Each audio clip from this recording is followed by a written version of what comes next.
There is a criminal mastermind in your life. Not in a laneway, not in a boardroom, not lurking in a trench coat beside a black sedan. It lives behind your eyes. It slips a hand onto the wheel while you swear you're driving. It nudges the price you think is fair, the headline you think is true, the lover you think is wrong, the mirror you think is honest. And the elegant bit, the dangerous bit, is that it rarely feels like sabotage. It feels like certainty. That, my friend, is cognitive bias. The brain's private concierge making fast arrangements on incomplete information, then handing you the bill. So, plain English. Cognitive biases are systematic patterns in judgment, not random mistakes, patterns. The brain uses shortcuts because it has to. If you had to analyze every sound, face, risk, and dodgy text message from first principles, you'd never get out the front door. Psychologists often describe two broad modes of thinking, a fast, intuitive one, and a slower, more deliberate one. I always picture it like this. One part of your mind is a bouncer, making snap calls at the velvet rope. The other is the accountant, asking for receipts. The fast system is brilliant for survival and ordinary life. It is also, well, a bit of a menace. It guesses, it fills gaps, it loves a neat story. And under stress, fatigue, speed, or emotion, it can run the whole operation. Take anchoring. You see a jacket marked down from $900 to $350. That first number plants itself like a tent peg in the dirt. Suddenly, $350 feels reasonable, maybe even noble, even if the jacket was never worth the original tag. Same thing in salary talks, property listings, used cars. First number in the room gets a crown. Even experts can drift toward it, which is a bit horrifying, honestly. Confirmation bias is more intimate. You suspect your partner is pulling away, so your mind starts collecting evidence like a crooked detective. Slow replies? Suspicious. Quiet mood? Suspicious. The warm, ordinary moments don't fit the theory, so they get waved through. We don't just seek facts, we often seek endorsement for what we already feel. Then there's availability bias, the mental trick where whatever comes easily to mind feels common, important, or likely. A plane incident dominates the news, and suddenly flying feels terrifying, even though driving may still be riskier. You hear 3 stories about layoffs in tech and start acting like the whole economy is one matchstick from going up. Your mate gets a crypto win, and now your brain acts like this is a path, not a fluke. News, memory, fear, they all work together here. Vivid beats accurate. Recent beats representative. Dramatic beats statistical. Bit rude, really. And self-image. Whew. We anchor on old versions of ourselves. The kid who got laughed at in school still edits every room through that bruise. The bloke who nailed one big presentation thinks he's secretly bulletproof. We confirm our own mythology. We remember the moments that flatter the case and misplace the rest. Even a kangaroo could trip over this. And we do. Daily. That's the first twist. Bias isn't a flaw in bad people. It's built into ordinary cognition. Which means the danger isn't that other fools are biased. It's that your best, smartest, most sincere decisions may already have fingerprints on them. Once you see bias, you start spotting the little heists everywhere. Loss aversion is one of the great silent operators. In a lot of research, losses tend to sting more than equivalent gains please us. So people cling to dud investments, stale jobs, dead relationships, even political identities, because giving something up feels like damage. Not changing feels safer, even when it quietly bleeds you dry. Framing effect rides shotgun. Call a surgery a procedure with a 90% survival rate, and it lands differently than saying 10% mortality, even when the maths is the same. Offer beef that's 90% lean versus 10% fat, same beast, different tuxedo. Words don't just describe choices, they dress them. Now, the sunk cost fallacy, absolute classic.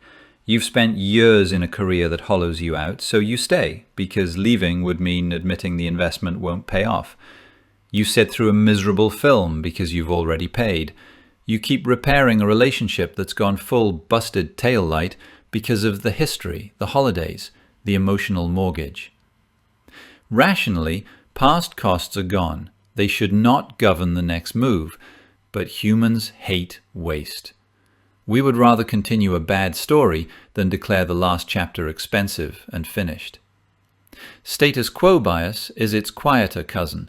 We tend to prefer the default option, the current plan, the existing policy, the familiar brand, the incumbent candidate, because changing requires energy, uncertainty, and accountability. Then other people enter the room and the plot thickens. Social proof tells us that if everyone seems convinced, conviction itself starts masquerading as evidence. Packed restaurant? Must be good. Viral outrage? Must be justified. In-group bias sharpens it further. We trust our tribe, political, cultural, professional, family, footy club, whatever, and we forgive their errors while magnifying the sins of outsiders. Authority bias adds the gold trim. A confident expert, a polished presenter, a boss with a title, a creator with a blue tick. Suddenly, borrowed certainty feels like wisdom. Confidence is useful, sure, but it is not a receipt. Plenty of disasters have been escorted in by tidy PowerPoint decks and very expensive shoes. Digital platforms, of course, have industrialized the whole affair. Recommendation systems and feeds are often built to maximize engagement, and what captures attention is not always what improves judgment. Emotional, novel, identity-relevant material spreads fast. Outrage is sticky. Repetition breeds familiarity, and familiarity can get mistaken for truth. If your feed keeps serving one angle, one enemy, one miracle cure, one market narrative, one kind of beautiful face, your mind starts treating that stream as reality rather than a curated slice of it. I mean, that's the trick, isn't it? A platform doesn't need to brainwash you in the old spy thriller sense.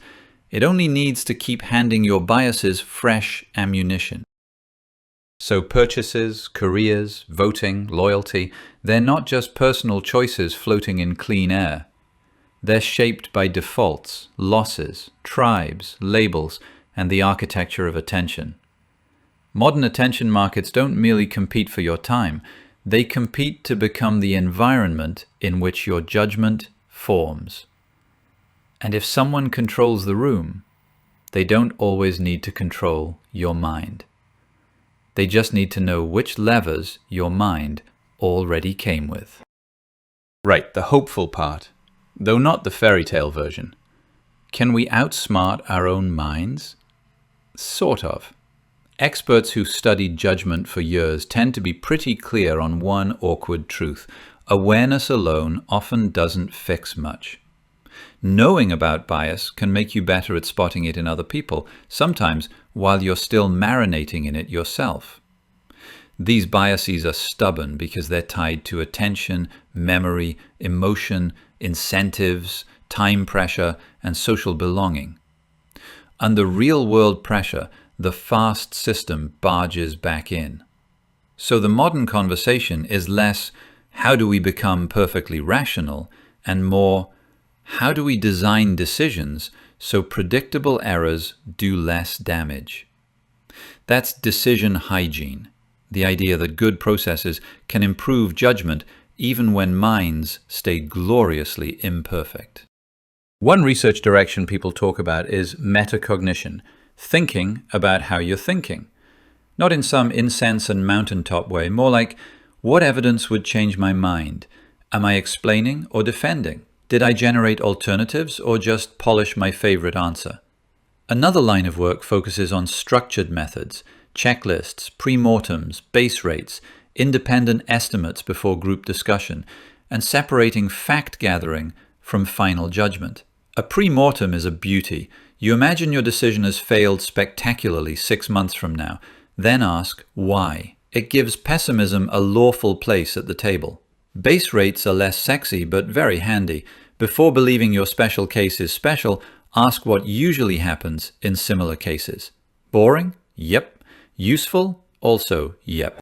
AI-assisted judgment is where things get interesting and messy. Used well, an AI tool can act like a second set of eyes, summarizing options, surfacing overlooked criteria, generating counterarguments, stress testing plans, or reminding you of trade-offs you conveniently forgot.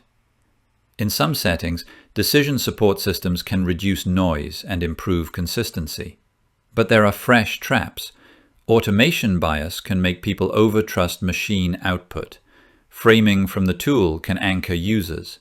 If the model is trained on biased data or asked sloppy questions, it can launder bad assumptions in a very polished accent. So, current expert opinion, broadly speaking, leans toward augmentation rather than surrender. Use AI as a disciplined assistant, not an oracle in a silk cravat. What seems to help in practice? Slow down high-stakes calls. Define the decision before discussing personalities. Write your reasons before you see everyone else's. Ask for the strongest case against your preferred option. Seek disconfirming evidence on purpose, not as theater. Compare forecasts with historical outcomes. Sleep on emotionally loaded choices if you can. If it's a team decision, hear quieter voices first, so the loud peacocks don't set the anchor. And when using AI, ask it to critique your plan, not just cheerlead it. Better yet, ask for 3 reasons your conclusion could be wrong. So here's your audit card for the next big call. Money, love, career, vote, loyalty. What is anchoring me? What loss am I trying to avoid? What would I choose if this were not the default? Who benefits if I stay certain? What evidence is missing because it isn't vivid, recent, or flattering? And if a machine agrees with me, did it improve my thinking or merely accessorize it? Make those questions a habit, and bias loses some of its charm. Not all of it, never all, but enough to keep your hands back on the wheel. That's all for tonight. Next time, we'll open another locked drawer and see what falls out.